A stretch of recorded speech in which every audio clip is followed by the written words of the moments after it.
അങ്ങനെ ഇന്ന് നോമ്പ് 29 ഇന്ന് നോമ്പിന് കുറച്ച് സമയം എടുത്ത പോലെ ഫീലുണ്ട്. എനിക്ക് മാത്രമാണ് കേട്ടോ, ഈ മറ്റുള്ളവർക്ക് അങ്ങനെയൊന്നും അറിയില്ല. ഏകദേശം 7:15 ഇപ്പൊ നോമ്പൊക്കെയുള്ള സമയമായി അങ്ങനെ പറഞ്ഞു. അപ്പൊ ആ കൂട്ടത്തിൽ ചെറിയൊരു കാര്യം കൂടെ പറഞ്ഞിട്ട് പോകാന്ന് വിചാരിച്ചു. അപ്പൊ പെരുന്നാൾ പൈസ ഇട്ടിട്ടുണ്ട് നമ്മളെ ബോസിന്റെ വക. അപ്പം ബോസിന്റെ പൊളി സംഭവം കേട്ടോ, സംഭവം ഐറ്റംസ് ഒക്കെ ഉണ്ട് അതിനകത്ത്. എന്തായാലും എനിക്ക് കിട്ടിയതുപോലെ എല്ലാ പണിക്കാർക്കും പെരുന്നാൾ പൈസ കിട്ടട്ടെ. അങ്ങനെ മുതലാളിമാരെല്ലാ പണിക്കാർക്കും പെരുന്നാൾ പൈസ കൊടുക്കട്ടെ. അതൊക്കെ ഒരു സന്തോഷമുള്ള കാര്യമാണ്, മനസ്സിലായില്ലേ? അവർക്കത് വാങ്ങുമ്പോഴും കൊടുക്കുമ്പോൾ ഒരു സന്തോഷം. അങ്ങനെ ലൈഫിൽ അങ്ങനെ ഉണ്ടാവട്ടെ എല്ലാവർക്കും.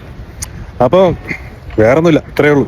അപ്പം നാളെ പെരുന്നാളൊന്നും അറിയില്ല. നാളെ പെരുന്നാളാണെങ്കിൽ ഇന്നത്തെ അവസാനത്തെ നോമ്പ്. ഇനി നാളെ അല്ല പെരുന്നാൾ മറ്റന്നാളാണെങ്കിൽ നമുക്ക് നോമ്പ് 30ാമത്തെ നോമ്പത്തിന് കാണാം. അപ്പോൾ ഓക്കെ, ബൈ ബൈ. അപ്പൊ നാളെ കാണാം. വിശേഷങ്ങളൊക്കെ നാളെ പറയാം, ബാക്കി പെരുന്നാളാണോ അല്ലയോ എന്നുള്ള കാര്യങ്ങളൊക്കെ. പെരുന്നാളാണെങ്കിൽ പെരുന്നാളിന്റെ വിശേഷങ്ങൾ മാത്രമായിരിക്കും. അപ്പൊ ഓക്കെ, മുതലാളി കിട്ടിയിട്ടില്ല. മുതലാളി അങ്ങ് ദൂരെയാണ്, ഞാനും ദൂരെയാണ്. അപ്പൊ നാളെ പെരുന്നാളാണെങ്കിൽ മുതലാളിയുടെ കൂടെ ഉണ്ടാവും. ഓക്കെ, അപ്പൊ ബൈ ബൈ.